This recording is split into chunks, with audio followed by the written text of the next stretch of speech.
Hello student, मैं Rita Jain Balod government GSC PG college से हूँ, गेस्ट लेक्चरर। आज का मेरा लेक्चर है एमकॉम 4th सेमेस्टर के लिए, जिसमें मेरा सब्जेक्ट है इंटरनेशनल मार्केटिंग, अंतर्राष्ट्रीय विपणन। इसमें मैं बताऊंगी आपको यूनिट 4 का टॉपिक, जिसके पहले के टॉपिक में मैंने आपको बताया था, पहले के पार्ट में मैंने आपको बताया था कि विक्रय संवर्धन क्या होता है और विक्रय संवर्धन के कौन कौन से माध्यम है, कौन कौन से तरीकों से विक्रय संवर्धन किया जाता है। जिसके अंतर्गत मैंने आपको जो है विदेशों में विज्ञापन बताया था, विक्रय सेल क्या होता है, पर्सनल सेलिंग क्या होता है वो बताया था, और साथ ही मैंने आपको जो है इंटरनेशनल मार्केट के अंतर्गत विक्रय संवर्धन का व्यापार मेला, प्रदर्शनी क्या होती है, ये सारी चीजों की डिटेल में मैंने आपको पूरा बताया था। तो आज का यूनिट 4 का ही टॉपिक है, जिसमें नया पार्ट है अपना ये वितरण माध्यम, मतलब इंटरनेशनल चैनल्स ऑफ डिस्ट्रीब्यूशन। अंतरराष्ट्रीय व्यापार के अंतर्गत वितरण माध्यम क्या होता है वो मैं आपको बताऊंगी। पार्ट 1 है स्टूडेंट वितरण माध्यम का आज। तो सबसे पहले मैं आपको बता दूं कि वितरण माध्यम क्या होता है, क्योंकि देखिए अपन जो है बाजार की जो समस्या है, प्रोडक्ट की समस्या है, इसकी समस्या को भी जान चुके हैं, विक्रय संवर्धन क्या होता है उसको जान चुके हैं। अब जो समस्या आ रही है अपनी वितरण माध्यम को चयन करने की समस्या है। तो चलिए देखते हैं क्या होता है वितरण माध्यम। सबसे पहले ये बता देती हूँ कि जो निर्यातक है ना, तो उसके सामने ये समस्या हो जाती है कि जो प्रोडक्ट है उसको ग्राहक तक कैसे पहुंचाए, क्योंकि उनके इंटरनल जो सारी समस्या है उनको अपन देख चुके हैं कि प्रोडक्ट क्या होता है, कैसे चयन करना है, प्रोडक्ट का लाइफ साइकिल क्या होता है और उसका जो है संवर्धन किस प्रकार से करना है, वो सारी चीजें जान चुके हैं। अब अपने पास समस्या है ग्राहकों को मिलने के बाद उन तक क्या करना, माल को पहुंचाना। तो जैसे क्या है, कोई व्यापारी है या मान लो आप भारत में हैं और जो है आपको इंग्लैंड तक क्या करना है, आभूषण पहुंचाना है। आप इंग्लैंड तक ग्राहक क्या कर चुके हैं, ढूंढ चुके हैं। अब आपको ये तय करना है कि ये माध्यम ढूंढना है जो आपके माल को क्या करेगा, ग्राहक तक पहुंचाएगा। तो ये जो विपणन माध्यम है, जिससे आप वितरण वाहिकाएं या व्यापार वाहिकाएं भी कहते हैं, तो ये वो मार्ग है जिसके माध्यम से जो है निर्माता जो है ग्राहकों तक क्या करता है, अपने माल को पहुंचाता है। तो निर्यातक को अपना माल जो है ग्राहक तक पहुंचाने के लिए क्या है, एक सही माध्यम, एक बेस्ट जो है डिस्ट्रीब्यूशन चैनल्स को जो है क्या है, चुनना है। तो ये एक सबसे बड़ी क्या हो जाती है, समस्या हो जाती है। तो जो इन सब सारी चीजों से अपन ये निष्कर्ष निकाल सकते हैं कि वितरण माध्यम जो है वस्तु के स्वामित्व का जो है निर्माता से क्या करता है, ग्राहक तक माल को क्या करता है, हस्तांतरण करने में सहायता पहुंचाता है। अब जो मध्यस्थ है वो क्या करते हैं, दलाल, एजेंट है, थोक व्यापारी, फुटकर व्यापारी, ये सारी सेवाओं का क्या करते हैं, प्रयोग में लाते हैं। तो यही क्या कहलाता है, वितरण माध्यम। अब देखते हैं कि इसके कैरेक्टरिस्टिक्स क्या है, जो वितरण माध्यम होते हैं उसकी विशेषताएं क्या है।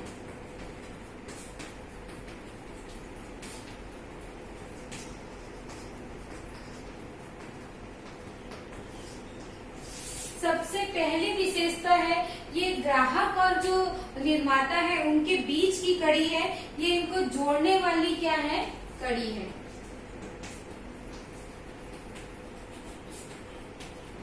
जो वितरण माध्यम होता है वो निर्माता और ग्राहक को क्या करता है, जोड़ने का काम करता है। ये एक प्रकार से लिंक है।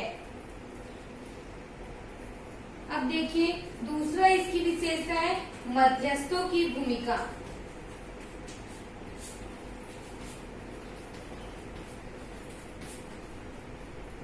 जो वितरण माध्यम होता है उसमें वितरक जो है, एजेंट, थोक व्यापारी, फुटकर व्यापारी, ये सारे बिचौलिए जो है इसमें शामिल होते हैं, जो माल के स्वामित्व का क्या करते हैं, हस्तांतरण करने में भूमिका निभाते हैं। इससे क्या होती है, मूल्य निर्धारण में भी क्या होती है, वितरण माध्यम से सहायता मिलती है।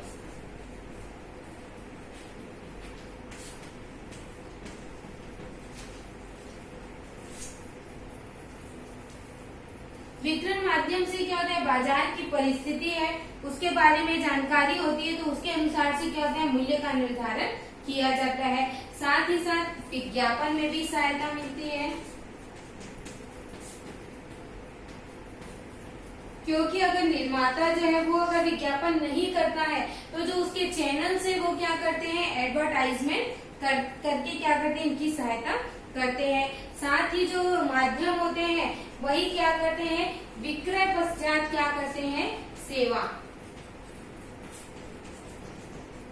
क्योंकि जो माल को कौन पहुंचा रहा है, ये जो माध्यम है, जो डिस्ट्रीब्यूटर्स है, वही क्या कर रहे हैं, माल को ग्राहकों तक पहुंचा रहे हैं। तो वही ये कार्य जो है उन्हीं को सौंपा जाता है कि आप उन्हें क्या करो, माल के विषय में पूरी क्या करो, शिक्षा, पूरी जानकारी क्या करो, उनको प्रदान करो। इसके बाद है सबसे बड़ा काम जो है वितरण माध्यम का जो होता है वो वित्तीय सहायता करना।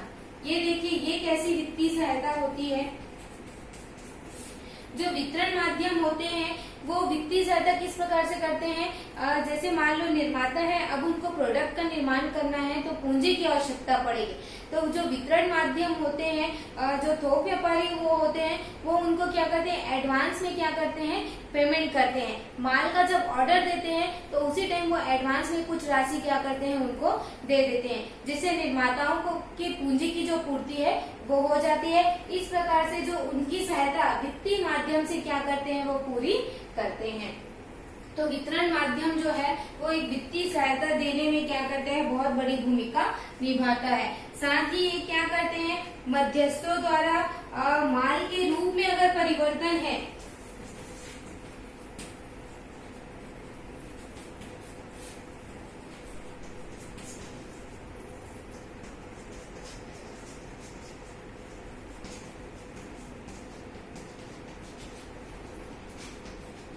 क्योंकि देखिए जो मीडिएटर्स है उनका ग्राहकों के साथ डायरेक्ट जो है रिलेशन होता है, डायरेक्ट उनसे क्या करते हैं, संपर्क स्थापित करते हैं।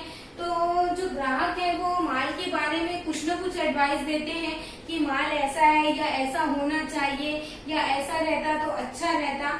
तो ये जो मीडिएटर्स हैं उनको माल के बारे में पूरी जानकारी हो जाती है और वो क्या करते हैं, वो जाकर के किसको बताते हैं, अपने जो निर्माता है उसको बताते हैं, जिससे वो क्या कर सकते हैं, प्रोडक्ट के जो है माल के रूप में क्या कर सकते हैं, उसके साइज में, उसके फॉर्म में परिवर्तन कर सकते हैं। तो इस प्रकार से जो है जो डिस्ट्रीब्यूशन होती है उसका बहुत जो है अधिक महत्व होता है। उसको देखते हैं कि जो वितरण माध्यम है उनका क्या इम्पोर्टेंस है या उनका क्या रोल है, क्या भूमिका है। ये तो है वितरण माध्यम की विशेषताएं।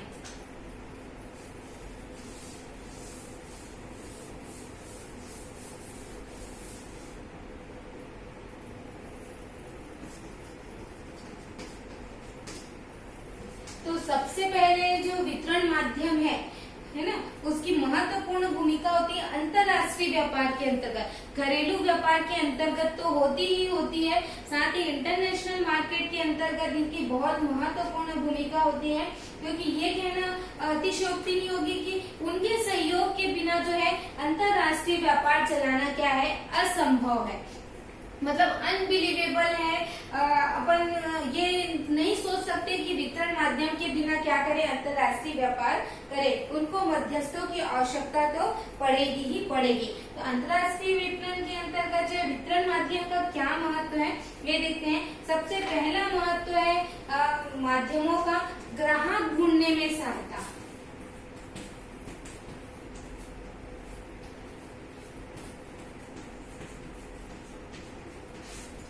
जो वितरण माध्यम है उनकी भूमिका होती है कि निर्माता है ना, निर्यातक है, उनके लिए मतलब स्वयं अपने माल के लिए क्या करना, ढूंढना है ना। मतलब निर्माता क्या होता है, स्वयं जो है वो जाकर के माल के लिए ग्राहक ढूंढे, ये संभव नहीं है। तो अंतर्राष्ट्रीय बाजार में जो निर्माता क्या करता है, अपने माल को ग्राहक ढूंढने के लिए किसको नियुक्त करता है, एजेंटों को, दलालों को और विक्रयकर्ता, ये जो कमीशन देने वाले हैं वितरक हैं और जो निर्यात संस्थान है, ऐसे बहुत बड़े बड़े मध्यस्थों का क्या करता है, सहयोग लेता है। तो एक बार जो वितरण माध्यम की व्यवस्था हो जाए तो निर्माता क्या करेगा, आसानी तक उन पर माल पहुंचाना उनके लिए क्या हो जाएगा, सरल हो जाएगा और लागत भी क्या आएगी, कम आएगी। तो ग्राहक ढूंढने में सहायता कौन करता है, वितरण माध्यम। तो इनकी बहुत बड़ी भूमिका है। इसके बाद है बाजार की प्रवृत्ति को जानने में मार्गदर्शन।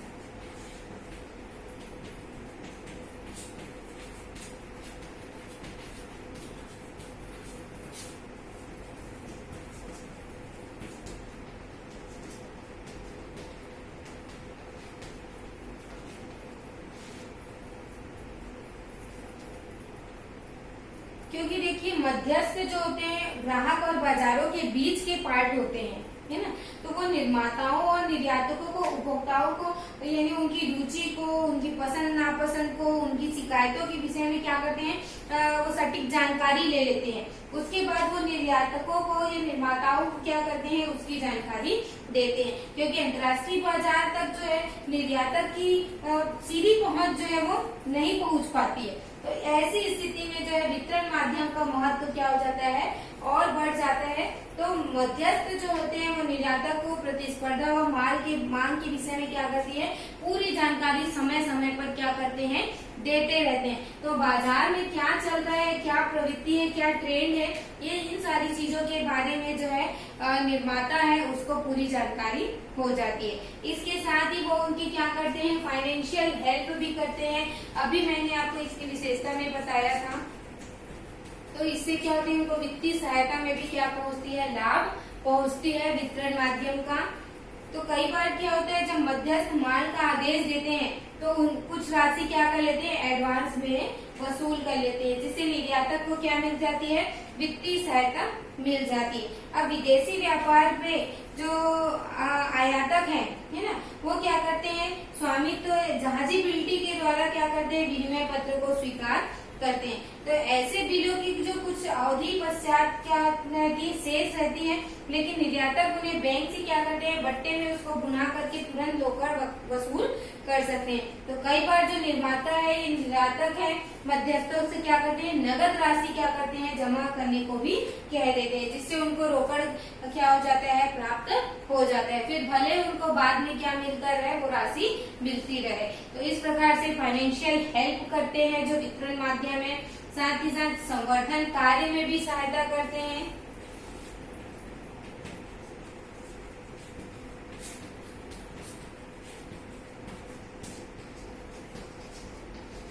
संवर्धन कार्य में जैसे क्या हो गया, विज्ञापन है, प्रचार प्रसार है ना। तो जो बहुत बार क्या होता है कि थोक विक्रेता ही मध्यस्थ जो है अपने देश में और निर्यातक के माल का विज्ञापन संवर्धन कार्य भी करते हैं। उनके व्यापारी जो है अब अपनी दुकान में क्या करते हैं, निर्यातक का माल को प्रदर्शित करके विक्रय संवर्धन में क्या करते हैं, सहायता करते हैं। और ये किस प्रकार से सहायता करते हैं, मूल्य निर्धारण में,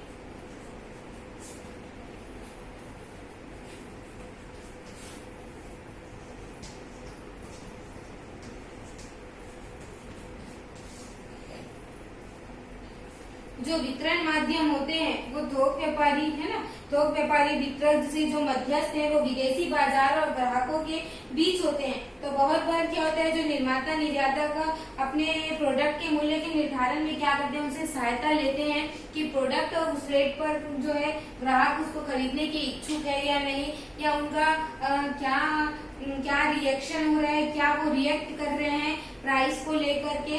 तो इस प्रकार से जो है मूल्य निर्धारण करने में भी क्या मिलती है, उनकी सहायता मिलती है। साथ ही साथ उपभोक्ताओं को भी अच्छी सेवा क्या होती है, उपलब्ध होती है।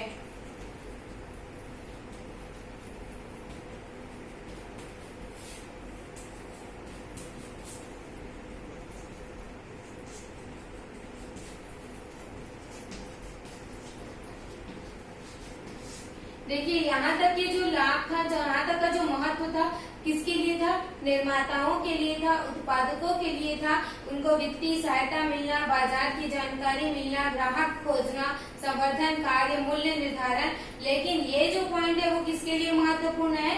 उपभोक्ताओं को भी क्या होता है? वितरण माध्यम से लाभ होता है, क्योंकि जो वितरक होते हैं, थोक व्यापारी, मध्यस्थ होते हैं, वे उनको क्या करते हैं? विक्रय के पश्चात भी क्या करते हैं? सेवा प्रदान करते हैं। जैसे जो उपकरण जो लंबे समय तक चलता है, जैसे टीवी हो गया, फ्रिज हो गया, कंप्यूटर, लैपटॉप, ये सारी चीजों के बारे में क्या करते हैं? उनको माल बेचने के बाद भी घर पहुंच सेवा प्रदान करते हैं। तो एक विदेशी व्यापार में जो निर्माता होता है एक देश में होता है और उसके उपभोक्ता क्या होते हैं? दूसरे देश में होते हैं। तो ऐसी स्थिति में जो बिचौलिए होते हैं वही क्या करते हैं? विक्रय के पश्चात उनको सेवा प्रदान करते हैं। इसके साथ ही और क्या फायदा होता है? भुगतान की वसूली।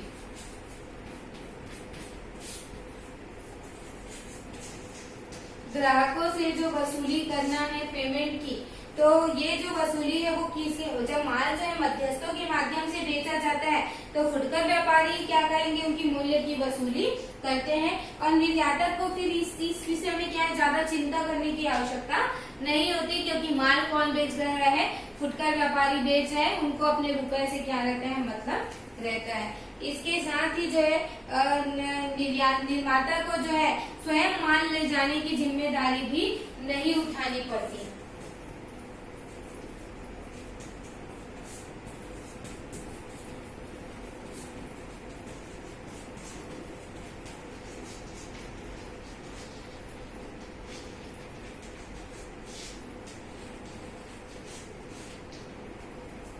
जो वितरण माध्यम है, जो थोक व्यापारी, फुटकर व्यापारी क्या करते हैं? निर्माता के माल को क्या करते हैं? स्वयं विदेश तक क्या करते हैं? ले जाते हैं। इसलिए जो निर्माता है उसको ये जिम्मेदारी नहीं लेनी पड़ती। ये जो कार्य है, जो एजेंट है, दलाल है, जो कमीशन घर है, ट्रेडिंग कंपनियां हैं, वो क्या करती है? खुद ही अपने हाथ में ले लेती है। साथ ही जो परचून व्यापारी है उनके द्वारा भी क्या होता है? क्रय आसान हो जाता है। Purchasing become easy for retailer.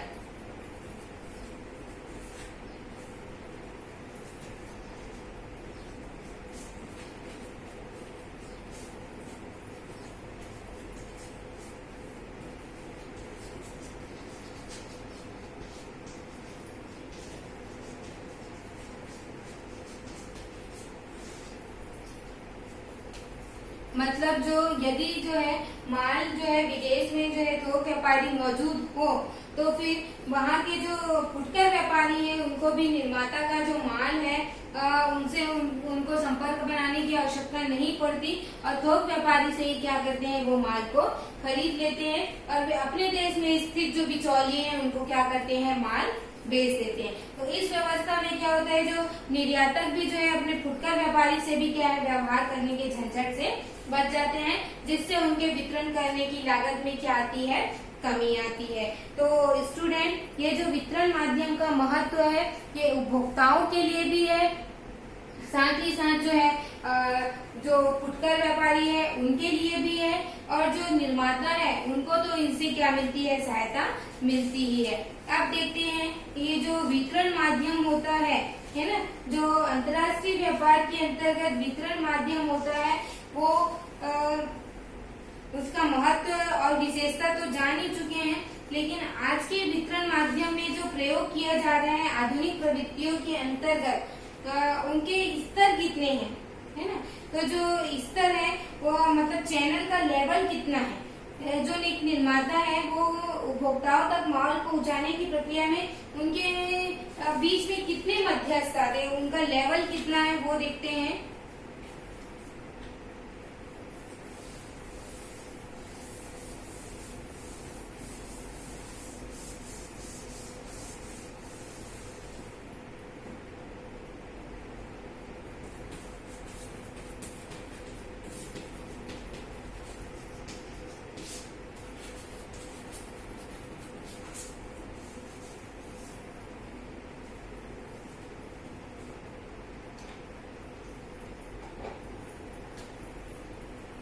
Channel का लेवल कितना है, वितरण माध्यम का स्तर, मतलब उपभोक्ताओं तक माल पहुंचने के लिए कितने मध्यस्थ बीच में आते हैं। ये देखिए, एक लेवल हो सकता है जीरो लेवल।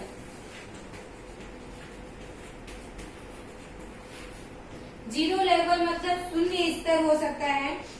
इस शून्य स्तर में मतलब क्या होता है, सीधा जो है माल क्या किया जाता है, डायरेक्ट जो है पहुंचाया जाता है किसको, अंतिम उपभोक्ताओं तक, जिसको बोलते हैं डायरेक्ट मार्केटिंग। अब जो ये विपणन माध्यम होता है ना, वो जो शून्य स्तर होता है उसके 3 तरीके होते हैं। एक तो क्या करना, डाक के द्वारा क्या करना, विक्रय करना। डाक के द्वारा क्या करना, विक्रय करना, मतलब माल की सूची बना करके क्या कर देना, डाक के माध्यम से क्या कर देना, उनके पास भेज देना और ऑर्डर लेना डायरेक्ट कंज्यूमर के पास। इसके बाद होता है कि घर घर जाकर क्या करना, माल बेचना, घर घर जाकर बेचना। इसमें क्या होता है कि जो निर्माता है वो स्वयं क्या करता है, घर घर जाकर के क्या करता है, माल को बेचता है। फिर निर्माता के स्वामित्व वाली दुकानों से विक्रय।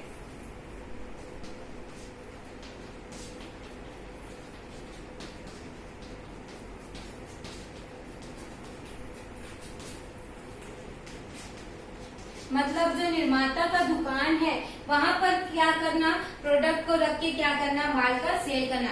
बट इंटरनेशनल मार्केट के अंतर्गत जीरो लेवल का चैनल जो है वो पॉसिबल नहीं है, क्योंकि निर्माता जो है स्वयं माल का विक्रय नहीं कर सकता, उसको चैनल की आवश्यकता तो पड़ेगी ही पड़ेगी। इसके बाद है एक स्तरीय माध्यम।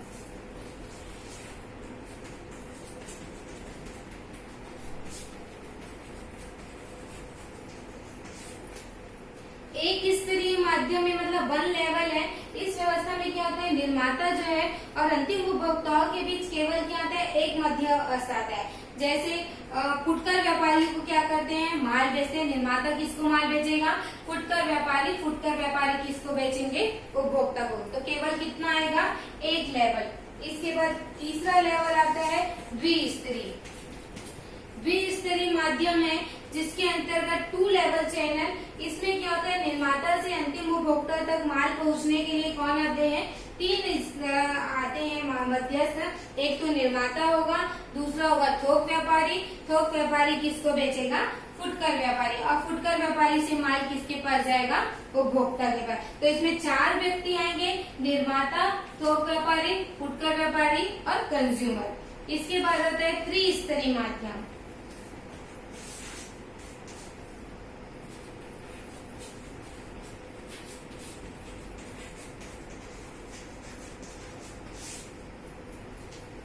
त्रिस्तरीय माध्यम के अंतर्गत जो होता है, माल को क्या करते हैं, निर्माता से एजेंट के पास, एजेंट से थोक व्यापारी, थोक व्यापारी से फुटकर व्यापारी और फुटकर व्यापारी से होते हुए माल जो है उपभोक्ता तक पहुंचता है। तो अधिकतर जो है विदेशों में व्यापार करने के लिए 3 से ज्यादा चैनल भी क्या होते हैं, हो सकते हैं, क्योंकि कई निर्माता जो है एक उत्पाद के लिए वितरण के कई स्तर का प्रयोग में ला सकती है।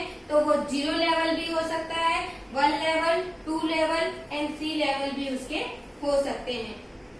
तो इस प्रकार से जो है वितरण माध्यम के अंतर्गत जो है इस नीति का प्रयोग किया जाता है, जिसमें क्या होता है, कई प्रकार के लेवल के माध्यम से जो है चैनल के माध्यम से माल को क्या किया जाता है, ग्राहकों तक पहुंचाया जाता है।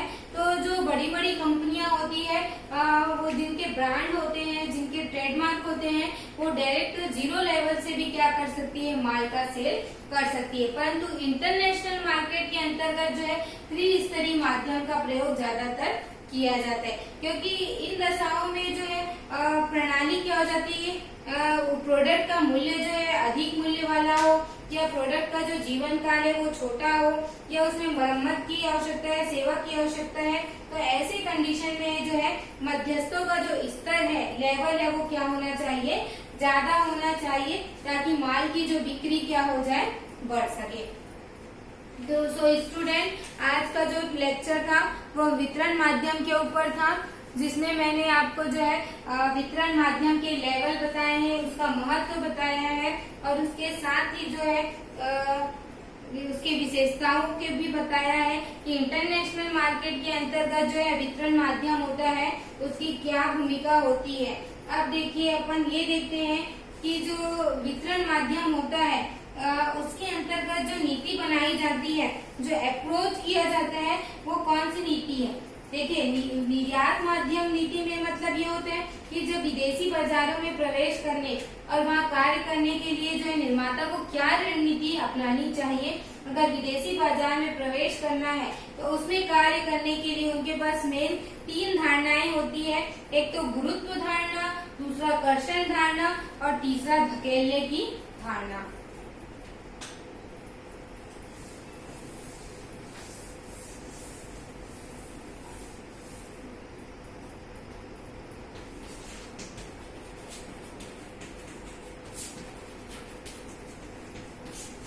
देखिए गुरुत्व धारणाएं मतलब जो होता है इसमें, इस धारणा में क्या होता है कि विश्वास रखने वाले लोग ये सोचते हैं कि जो निर्यातक है और वो विदेशों में जो माल बेचने के लिए स्वयं क्या करेगा, कोई प्रयास जो है जोरदार प्रयास तो नहीं करेगा, लेकिन जो वितरण है ना, और या फिर माल बेचना है ग्राहकों तक पहुंचाने का पूर्ण कार्य किसके ऊपर छोड़ देगा, मध्यस्थों पर छोड़ देना चाहिए। तो इस धारणा में ना तो वितरण का माध्यम बनता है और न ही इसके विषय में कोई क्या करना पड़ता है, भूमिका बनाना पड़ता है। तो अंतर्राष्ट्रीय विपणन के अंतर्गत जो है वितरण माध्यम का ये गुरुत्व धारणा का प्रयोग जो है नहीं किया जाता, क्योंकि उनको मीडिएटर की जरूरत तो पड़ती है। तो आज के प्रतिस्पर्धा भरे युग में जो है अंतर्राष्ट्रीय बाजार में जो है विक्रय करने के लिए कोई भी निर्यातक जो है ये गुरुत्व धारणा का उपयोग नहीं करता। इसके बाद देखते हैं पुल धारणा, कर्षण धारणा जिसको बोलते हैं।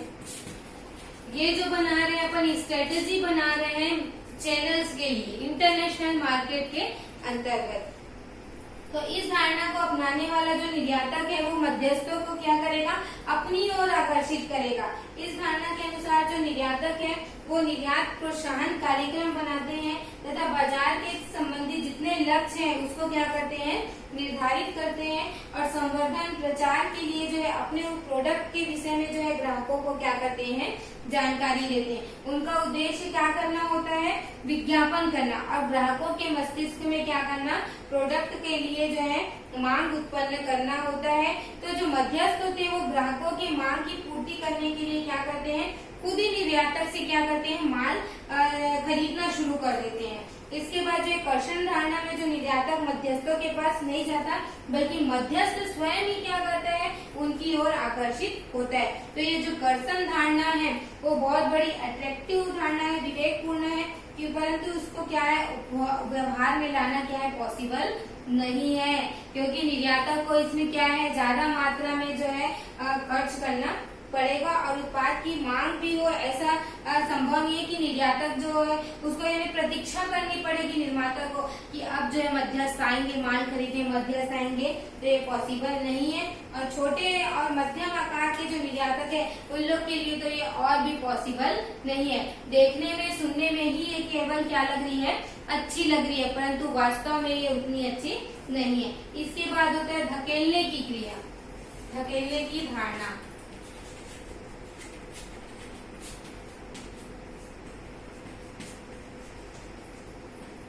ये है पुल अप्रोच और ये है पुश अप्रोच और ये है ग्रेविटी।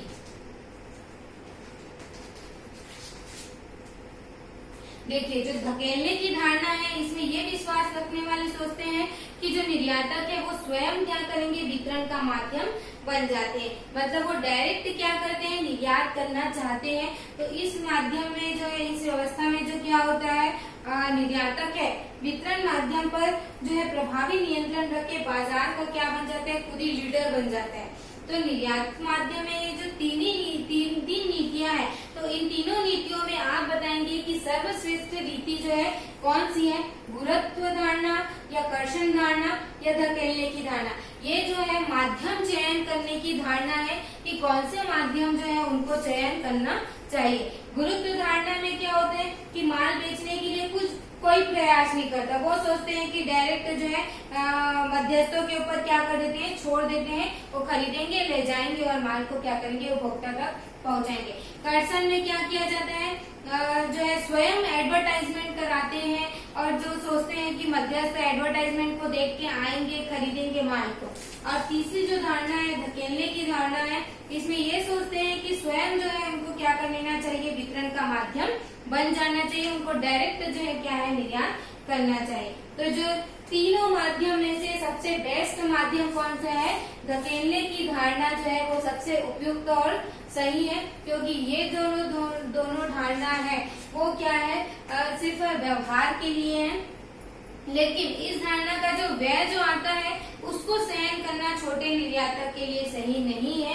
तो उनके लिए जो वितरक है, आयात एजेंट है, थोक व्यापारी की सहायता लेना क्या हो जाता है, अनिवार्य हो जाता है। तो स्टूडेंट, आज की जो क्लास थी वो वितरण माध्यम की थी, जिसमें मैंने जो है वितरण माध्यम क्या होता है, डिस्ट्रीब्यूशन चैनल्स क्या होते हैं इंटरनेशनल मार्केट के अंतर्गत वो बताया, उसकी विशेषताएं बताई है, उसका महत्व बताया है, उसके लेवल बताए हैं कि कैसे कितने लेवल होते हैं, और साथ ही जो है निर्यात रीति के लिए कौन सी धारणा का यूज करना चाहिए। और नेक्स्ट क्लास में मैं आपको बताऊंगी कि जो वितरण माध्यम होते हैं उसके कौन कौन से प्रकार होते हैं, किन तरीकों से जो है वितरण माध्यम किया जाता है, वो भी इंटरनेशनल मार्केट के अंतर्गत। सो स्टूडेंट, मेरी आशा है कि आपको ये क्लास जो है वो समझ में आया होगा।